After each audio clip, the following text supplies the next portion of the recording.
Today we're talking with Gary Alaka from Gap Closer Games about rival restaurants and how it makes a great beginner game for tabletop gamers. So stick around to find out.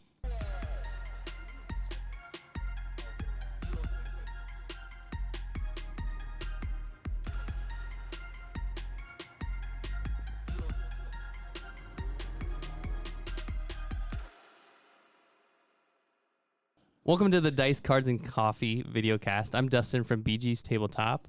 We have George from Game & Grounds, and today we're joined by a special guest and something we're doing leading up to the convention. We have Gary Alaka from Gap Closer Games. He's the owner of Gap Closer Games, and his release titles like Rival Restaurants, which we'll be chatting a bit about today, and the infamous, very difficult to pronounce, Illiterati. Yeah, what's that? I got it. You got it. But today we're going to be talking about just tabletop games and gateway games and how Gary and their company designed a game that's really great for people new to the tabletop gaming hobby. Gary, if you want to just introduce yourself a little bit more about like how you got started, how you got into games and all that good stuff. Yeah, thanks for having me. My name is Gary Alaka. I'm one of the owners and designer / developer at Gap Closer Games. I would say it was accidentally on purpose. We, grew up playing board games, very casual in terms of kind of the experience to it, and never really intended to start a company, just sort of wanted to create something that we can enjoy with friends and family. And I think over the evolution of rival restaurants, we came to realize that this is something special. This is something that I think a lot of people can enjoy and should enjoy. 8 years later, now we are, on our second game, fourth expansion. All these things are kind of, coming together. But yeah, it was never something that we necessarily intended to do. And then once we started kind of working on it, we decided to, really, I think, commit to it and see where it takes us. So. When you say we, who else is part of Gap Closer? So the whole team. So Rob Chu is kind of like our creative designer. He's actually the original founder and designer of Rival Restaurants. And to give you, I guess, a little background, so he made this game. I mean, we're talking 15 years ago now. Oh wow! In college, nice. On scraps of paper with pennies and whatnot, and in a little shoebox. And he made it with the intention of creating an activity that he can do with friends at school that wasn't just watching TV or just, for those who maybe didn't want to go out as much and just were kind of hanging out, something for them to do. So he made that, just put it together. He has a background in just he loves food. So the theme was perfect for that. And he's a great chef himself as well. So that was kind of the start of the company. And then the second member of our team, Audrey Jung, she is our artist. I love the art. Thank you. I love it too. She happened to be in art school at the time and needed a senior project to essentially work on. And we're all kind of mutual friends. At the time, actually, I didn't know them as well.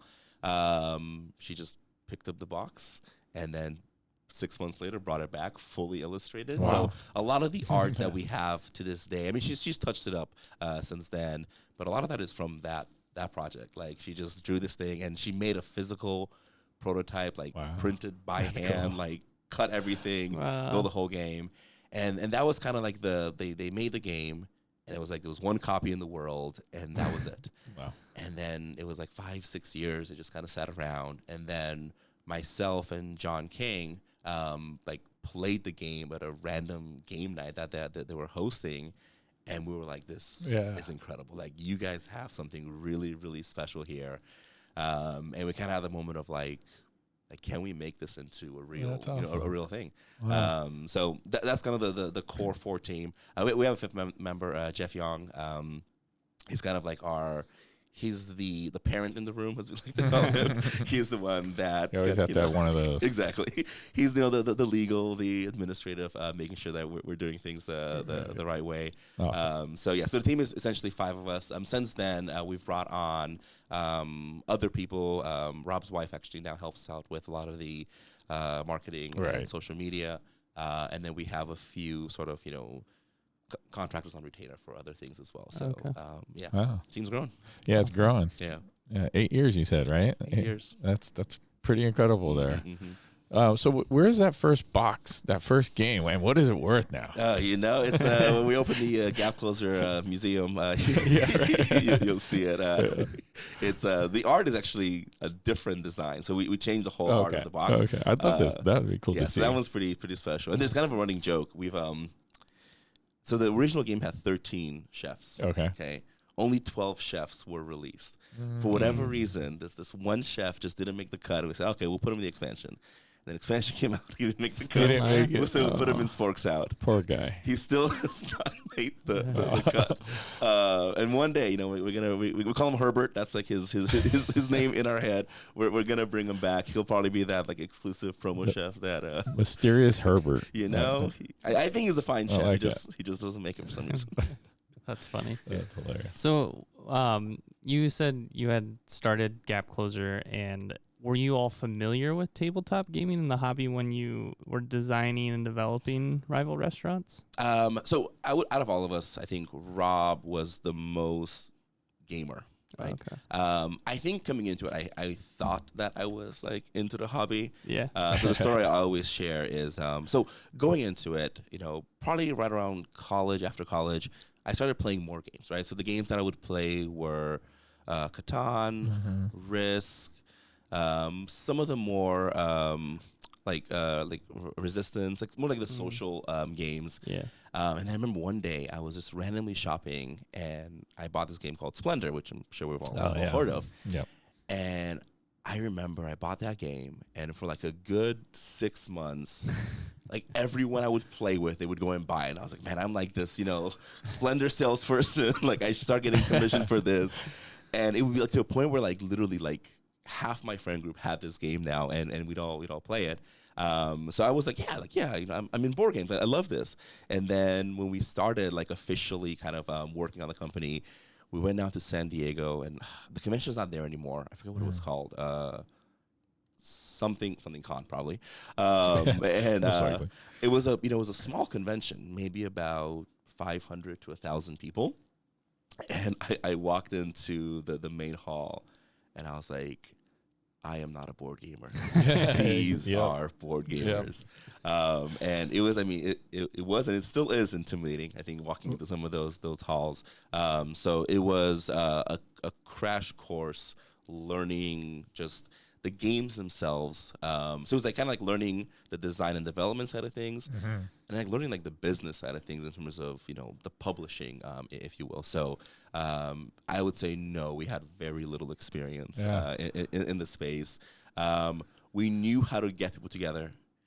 We knew how to just create fun experiences. Yeah. But that was essentially the experience. I think that's a super important part to it, getting people together, have fun. That's the connections you make through board games. That's the most important part. So. Exactly. Yeah.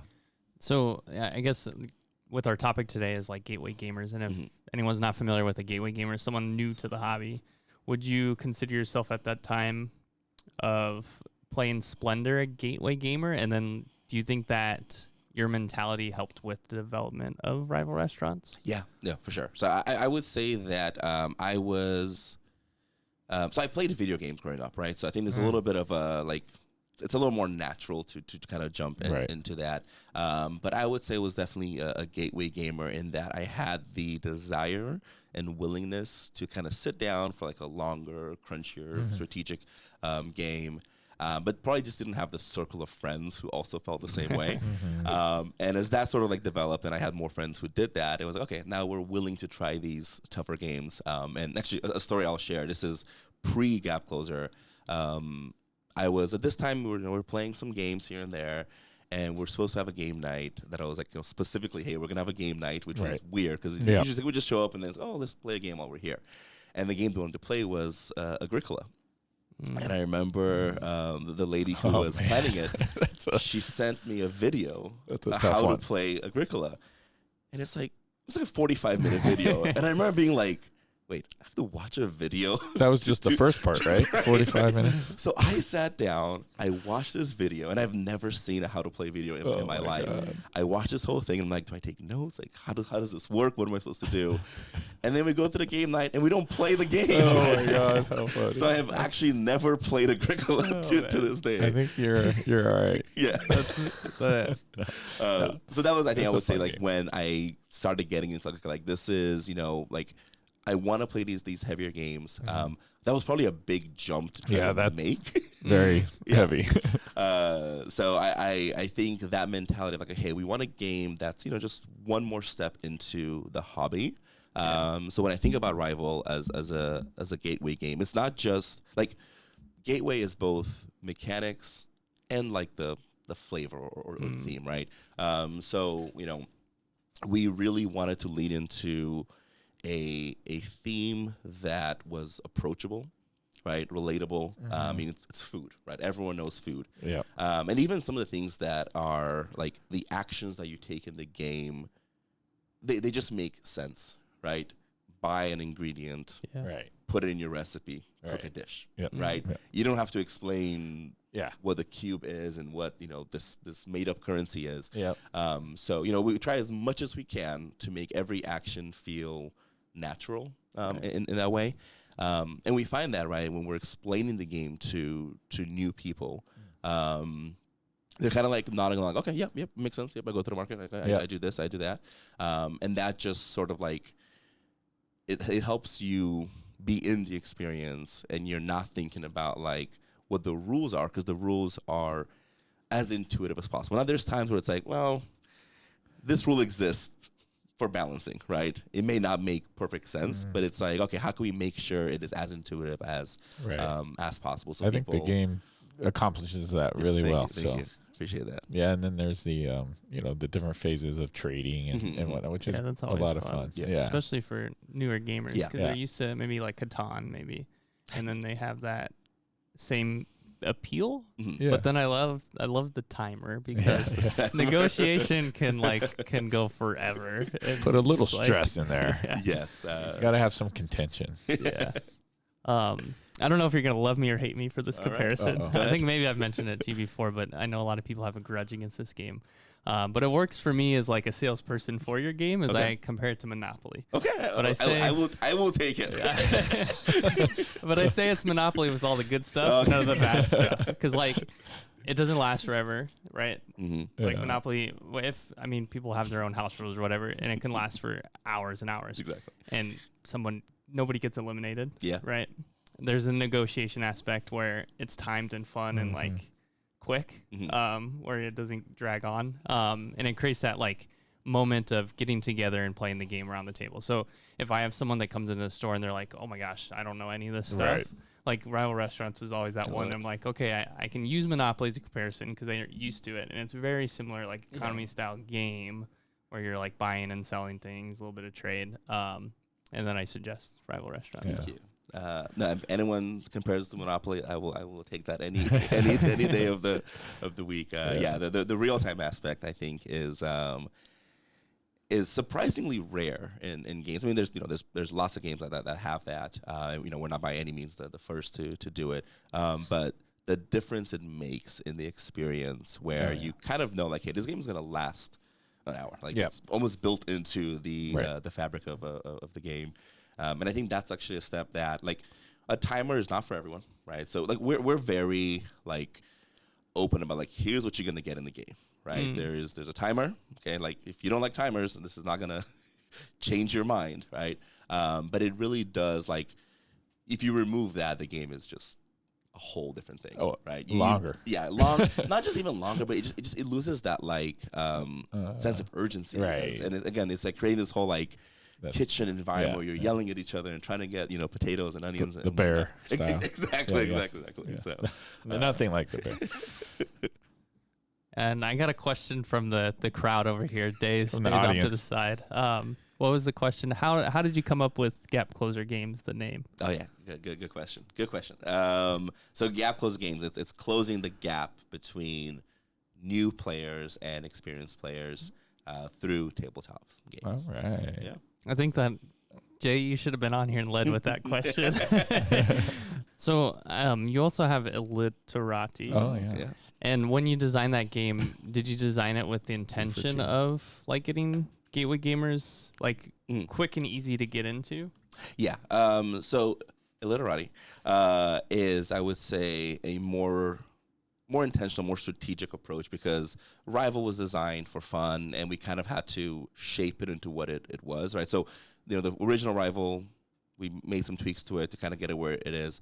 With Illiterati, we were at this point, it's our second game. We're a few years into the company, and we actually sat there and asked ourselves, like, what makes Rival special, right? Like, is it the food? Is it the art? Like, what are the components, or I guess I would say the mechanisms that make it a gateway game?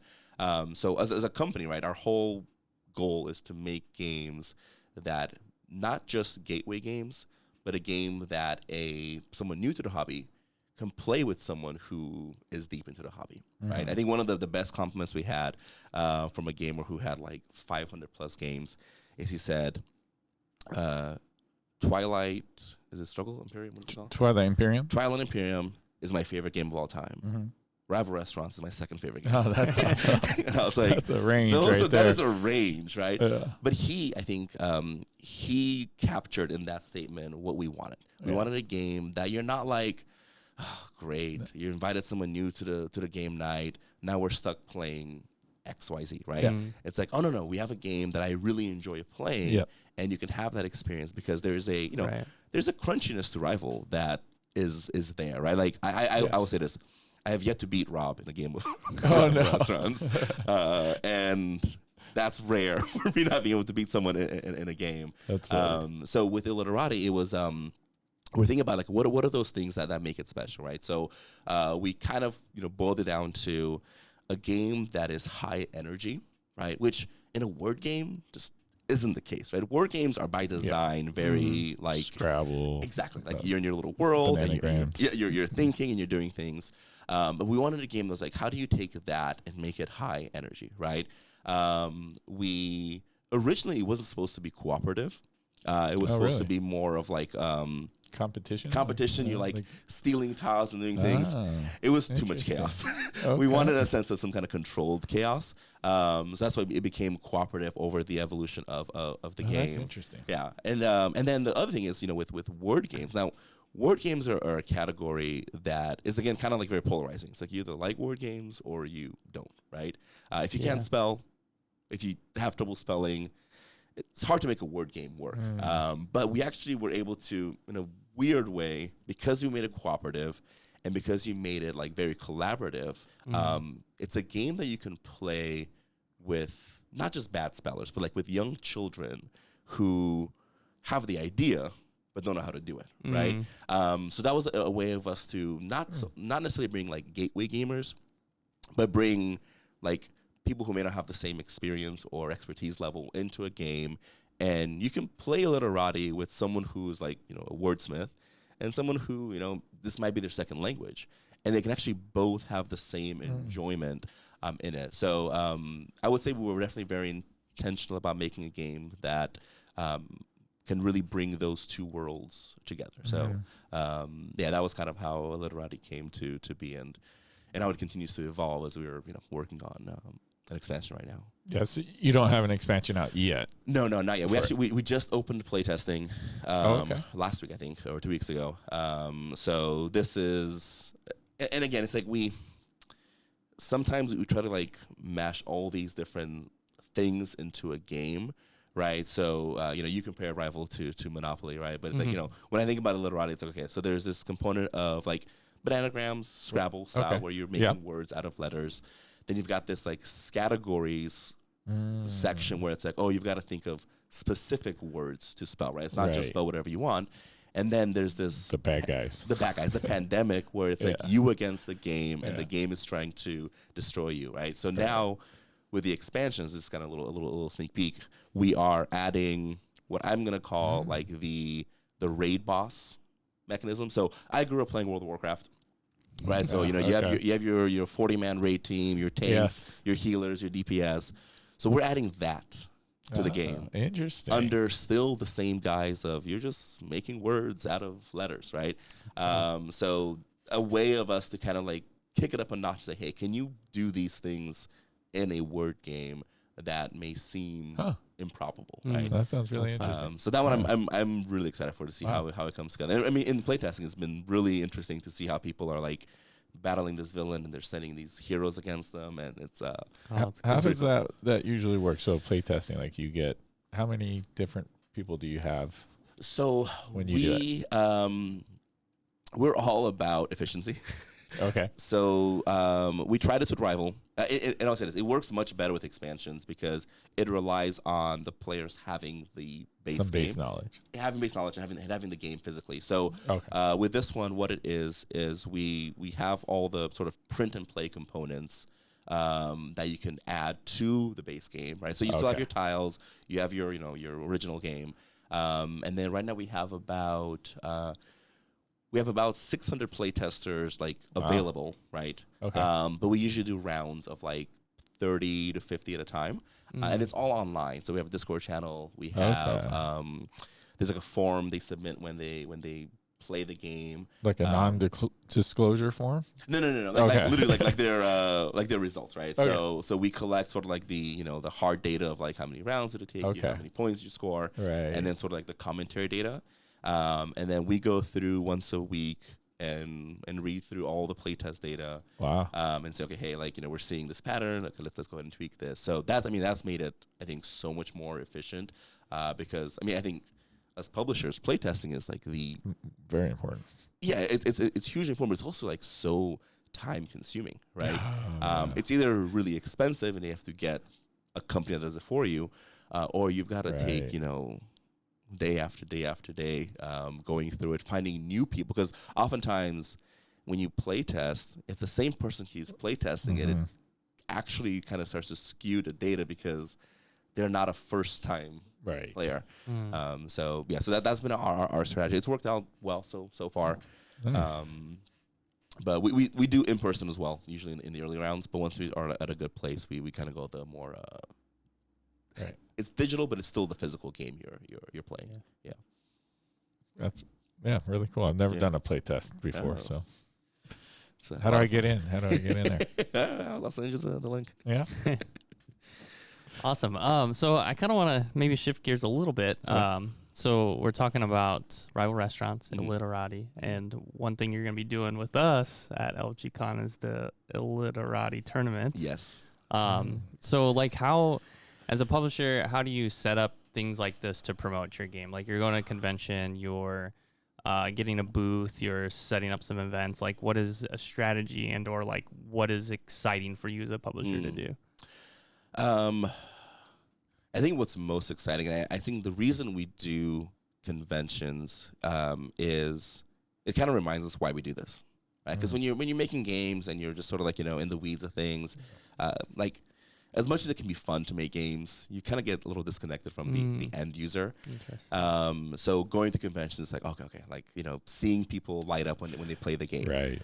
So we really enjoy just having like straight up demos, and in our early days, and I don't condone this. We did the more like guerrilla marketing style, where you just show up to a convention and you just pull out the game, right? Yeah. And you kind of have a little sign, yeah. Here, come check it out. And we we just like get these games going, and now now that we're a little more established, we go through the proper channels to these things. So what's kind of fun now is this next step of like how do you make these like tournaments, right? And running a tournament I think is really really cool and it's really fun and can be very effective, but you need games that people have heard of, right? Like if I say, hey, we're having a Illiterati tournament, they're like, I don't know what that is. Yeah, right. So for us, the tournaments are more of like a teaching tool, and then like an experience tool than necessarily like okay, who's gonna be the best player, right? So we're toying with some ideas right now to kind of make like a giant version, if you will, of the game. So the actual gameplay will still be the normal game. How big? So like basically a way to have because it's a co-op game, you can take that notion and have like say 5 tables playing the game simultaneously, And then the giant version is like, here's your book, like, giant postcard, what you're all working on. Okay. Here's your villain that's coming cool. out, right? So to kind of create like a kind of over-the-top experience I for love them. Yeah, so it'll be interesting. We kind of tried it at your store when we did we had a PvP tournament for Literati. Yes. It wasn't giant. I remember that. But it was, we had like, 4 or 5 tables, and we're like back and forth teaching them. And it helps us actually as we think about how we design the games. Like, if I can't teach this game in under 2 minutes, then, and this goes back to your question about gateway games, then it kind of doesn't stop being a gateway game, but that's a big hurdle, right? Like, you send me a 45-minute video, like, and then you don't play the game. And still don't understand it. Right. So even with that in mind, it's easier then to do these tournaments or these like events because the rules are relatively straightforward. You can get playing in 2 minutes, and then you might have a question here and there, but that's okay. We'll get to that when we get to it. Yeah, that's interesting. You said 2 minutes, and it makes me think like, what is that line? Of course, there's not a hard line, but I'm also thinking about the guests that come in our store and beyond TCG players and Warhammer, like anyone that's not already in like a specific niche in the hobby. I would say majority of them are gateway gamers. They're new to board games. Yeah. It's rare we get or a lower number or lower percentage of board gamers who are board gamers and they know what they're looking for. Yeah. And it's really important to have that like less than 2 minute way to explain a game. Or at least like, I mean, it's easy to pitch a game in less than 2 minutes, right? Any game you can pitch, but as far as like explaining the rules so they are comfortable and confident taking it home and going to play it. Yeah. Right. And I think that's the difference, right? There's like 3 layers. There's the explain the game. What does the game do? There's the how does the game play, and then there's the how to play the game, right? And oftentimes, it's. I mean, I think 2 minutes might even be a generous threshold that we're giving people.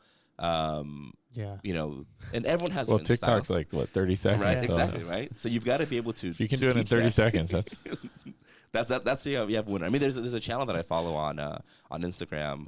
It's this couple, and most of the games they play are more of these like physical trick taking. Physical dexterity games. So it might be like like board games in a minute. I think. No. Board games. No. I forget what they're. I know called. who you're talking about. But the games they play are like you can watch this video, and there's never any sound, and you can figure out exactly how the game plays because they're intuitive, right? But not every game obviously is going to be like that. But like that's I think the challenge when you make gateway games is how do you condense the rules into something that they can just pick up and go? And I think companies that do that really well, Exploding Kittens with all their lines of games. I think the one that came out recently was something Real Quiet Librarian or something like that. You open the game and it's like within 30 seconds you're playing. Right? Oh, that's cool. And that's a huge I think hurdle that we have to overcome to really bring new gamers into the hobby. You're just gonna leave us, the tactical gamers like me in the dark, like or behind because like I like playing games that are 2 hours long. And you like a 6-hour video to learn how to play. Exactly. A thick man with an appendix. That's funny. I do like. Where's the rule book? I do like your comparison to like a lot of people make that comparison with video games, right? A lot of video games, you just jump in and you play, and it's teaching you how to play as you play. Yeah, it's really cool when you come across a board game that can do that. A lot of them do that now. I find I feel like that the first 2 pages is how to set up and how to play the first few turns, and then you go. Yeah, and it's sometimes like a basic version of the game, right? And then there's additional. Exactly. Yeah. Cool. Well, we're kind of wrapping up and getting close on time here, but I do want to thank you for coming on the show, and we're excited for LFG Con. You are local, so we're happy to have you there. Gary and Gap Closures will be exhibiting there, showing off Illiterati and rival restaurants. Well, will the expansion for Illiterati be out by then? No. It won't be out until probably early next year. Okay. We hopefully, and we can try to pull it off, we'll have like a kind of like a demo copy, if you will. Okay. But it's LFG Con exclusive. No, right? Yeah, bam, we just did it. it's a It's done. big promise. But you guys just finished expansion for Rival Restaurants, right? Yes. So we'll have the prototypes of that. Actually, they're literally like on the way to my house right now. Oh, cool. So Awesome. I'll be looking through them this Oh, week. cool. So we'll have just that at least to see and play with. Yeah. Awesome. My gaming group plays that, so we're looking forward to it. Nice. Awesome. Well, thanks again for coming on the show, Gary, and come check out Gary at LFG Con. But if you also want to share your social and where they can learn more about you. I mean, you can find us anywhere, just gapclosergames.com or at gapclosergames through every social media platform imaginable. But yeah, come check us out. Awesome. Thank you.